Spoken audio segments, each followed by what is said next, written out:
तो चलिए आइए अब हम लोग पढ़ते हैं meaning of small business. Small businesses का मतलब क्या होता है? When somebody asks you what is a small business, you would say that a business which is small in size, requires low capital investment, employs a small number of workers, volume or value of output is low, may be called as a small business. अगर आपसे कभी कोई पूछे कि small business क्या होता है, छोटा व्यवसाय क्या होता है, तो आप बोलेंगे वह व्यवसाय जिसमें बिजनेस का साइज छोटा हो, व्यवसाय में कम पूंजी लगी हो, लो कैपिटल इन्वेस्टमेंट हो, जो व्यवसाय है वो कुछ ही लोगों को नौकरी दिया हो, वॉल्यूम और value of output is low, जो आउटपुट का वैल्यू है वो बहुत कम है, उसको स्मॉल बिजनेस कहते हैं। Yes, you are right. अगर आप ये बात बोल रहे हैं, ये चारों पॉइंट दे रहे हैं, तो आप सही हैं। The size, capital investment, number of employees, volume of output, as well as value of output, etc. are the general parameters of measuring a business enterprise. किसी बिजनेस का साइज, उसका कैपिटल इन्वेस्टमेंट, उसमें कितने लोग काम कर रहे हैं, आउटपुट कितना है, जो आउटपुट है उसका वैल्यू कितना है, ये सब हम लोग ध्यान देकर बताते हैं कि बिजनेस का साइज कितना है। We may define a small business as a business which is actively managed by its owner, operating within the local area and relatively small in size. तो जो स्मॉल बिजनेस है उसमें क्या ये एक ऐसा बिजनेस है जो कि उसका ओनर, मालिक खुद मैनेज कर रहा है अच्छे तरीका से, जितना अच्छे से वो कर सके, लोकल एरिया या बहुत ही छोटे क्षेत्र में वो काम कर रहा है।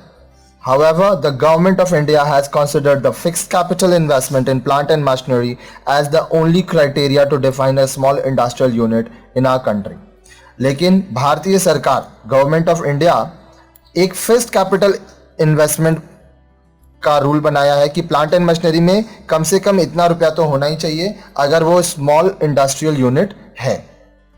Up to the year 1958, an industrial unit which fixed capital investment was less than 5 lakh and employing worker up to 50 if using power and up to 100 if not using power was considered a small business. वर्ष 1958 तक एक ऐसा industrial unit जहां पर कम से कम, या आप बोलें कि 5 लाख मैक्सिमम इन्वेस्टमेंट, इससे कम ही इन्वेस्टमेंट हो, अगर वो पावर यूज कर रहा है तो उसमें 50 एम्प्लॉय, पावर यूज नहीं कर रहा है, नॉट यूजिंग पावर, तो 100 अगर एम्प्लॉय है तो ये स्मॉल बिजनेस है। This limit has been changed by the government from time to time. अब समय के साथ साथ ये जो लिमिट है ये आपका बदलता गया। In the year 1960 the employment criterion was dropped. अब देखिए, वर्ष 1960 में एम्प्लॉयमेंट का जो बात था कि 50 होंगे, 50 से कम जो पावर यूज कर रहा है और 100 से कम या मैक्सिमम 100 जो पावर यूज नहीं कर रहे हैं, ये जो क्राइटेरिया था इसको हटा दिया गया। As per the latest changes if with effect from 21 December 1999 the investment limit in plant and machinery of a small scale sector has been raised up to 10 million 1 crore.